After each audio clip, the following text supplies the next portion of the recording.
Here's a way of making breaded chicken that you've probably never seen before or even imagined. Of course, it's more trouble than just tossing the chicken in flour, egg, and breadcrumbs, but you get a very different and delicious result this way. This is actually two different recipes in one, as I explain in the annotations at the start. With one little modification, this becomes the ideal chicken strip to put on top of pasta dishes with a light, powdery coating that melts in your mouth. The first step here is to get your brining solution ready. This is just barely lukewarm water. I'm going to add 2 teaspoons of MSG to this. You can use a teaspoon of salt. I know, a lot of people are terrified of MSG. Fine, use salt. You don't want to use it. I'll set this aside. The MSG dissolves real fast. Salt will take a little bit longer to dissolve. So we'll put this aside and cut the chicken. Now here we have a boneless, skinless chicken breast. Now if you want to make this really perfect and professional, like for a restaurant, you're going to have some trim on it that you're going to use for something else. For this, you only want the absolute best parts. So we're going to get rid of all the little scraps off the edge here. And they're not going to go to waste. So you can make, chicken curry or soup or something else with these. They're perfectly fine. They're just not going to be perfect for this recipe. Then take the jacquard device.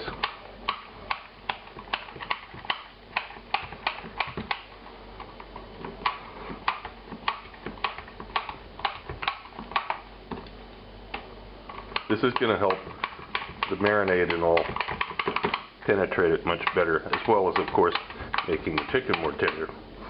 Okay, now we slice it on the diagonal like this into pieces. I'm only going to do about 7 ounces here, about 200 grams, just to show you. Obviously, you can scale this up however much you need. It's just a matter of multiplying everything out more. Okay, so here's our pieces of chicken.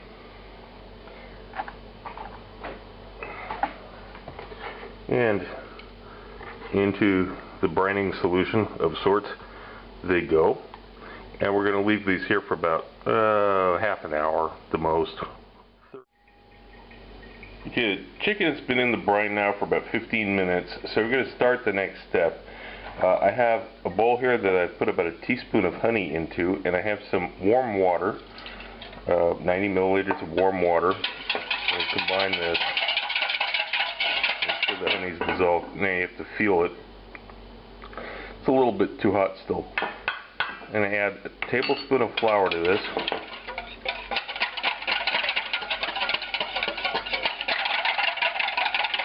Whisking this. What you want to feel for is that it should be just slightly warmer than body temperature. If you make it too hot, you're going to kill the yeast. If you make it too cold, nothing's going to happen. Okay, it's just warmer than body temperature. Now normally, I'm a big fan of fresh yeast, but in this particular case, it's not going to make any difference. You can use fresh yeast if that's what you got. I'm going to use freeze-dried. It's available, it's inexpensive. Okay, this is fine. I'm going to cover it with a damp cloth and let the yeast proof while the chicken finishes the...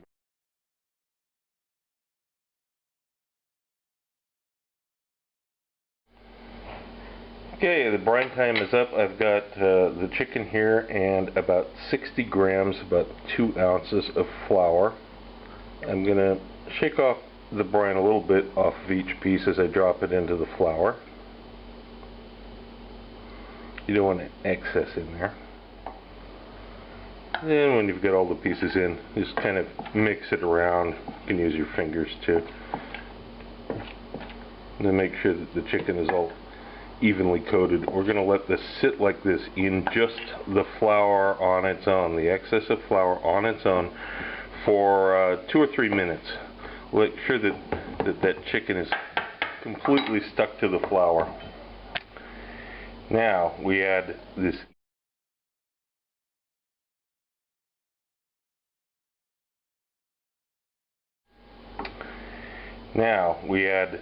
yeast, what's called a sponge, to the chicken.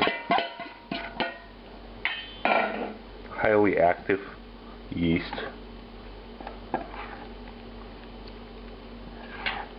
And mix it together. And we're going to let it do its thing, start fermenting that flour like we were making bread. And now this, if you want to rush this, you can leave this out at room temperature for an hour, 45 minutes to an hour. But if you want to do it right, you put saran wrap or a cling film over it and put it in the refrigerator for a few hours, which is what I'm going to do.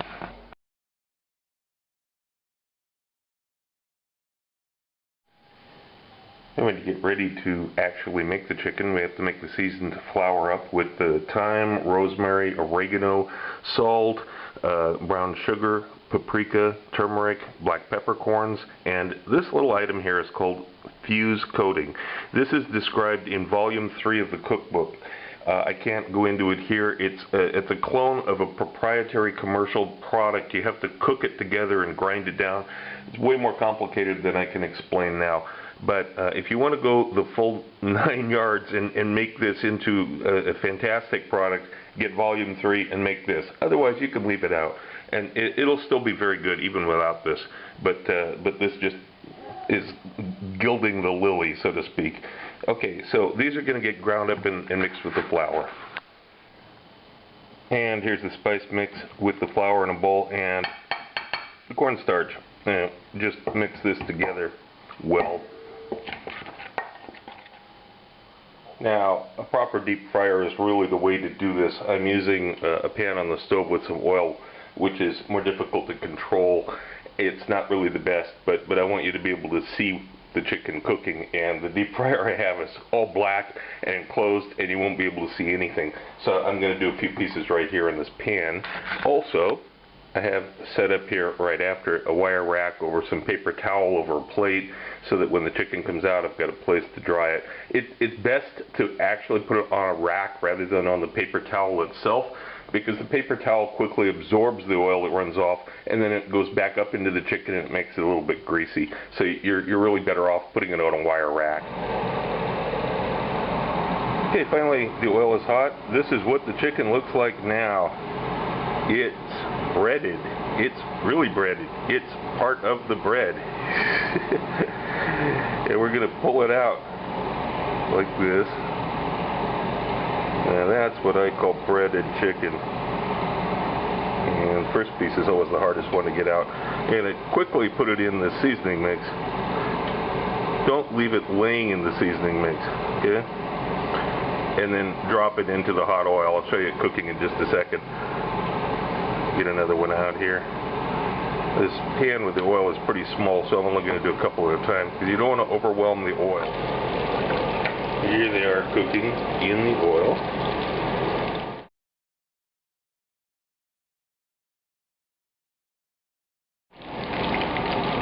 As these are cooking, you'll need to periodically flip them over to make sure that you don't have one surface up on the top there that's not getting cooked. As you begin accumulating them over here on the wire rack, don't think that they're done. They're still cooking. There's plenty of residual heat going on here that's still cooking the interior of the chicken.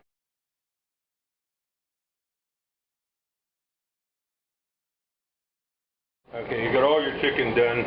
Now you begin with the first pieces again. You give them a second cook for about 1 minute at a slightly higher oil temperature. And this will make sure that they stay crisp. And this is what you end up with. Listen to this. You can hear that. Perfectly cooked inside. The breading will stay stuck to the chicken pretty well too.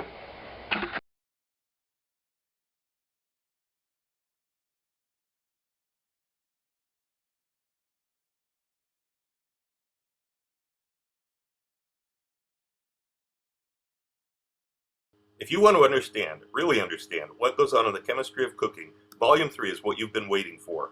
Sure, I've included detailed printed recipes for everything on YouTube during the last few months, as well as quite a few additional recipes, but there are several other important features here. First, it's a direct continuation of some of the topics from Volume 2, with more details and answers to questions I've received from viewers, answers that I couldn't provide in the comments section because they require diagrams and charts to explain. Second, this is the only book of its kind to provide a fundamental and scientifically accurate introduction to organoleptic chemistry. That's the molecular science of flavors and how they're developed in cooking with different methods of time, temperature, the combination of ingredients, the pH, and other factors that influence the outcome.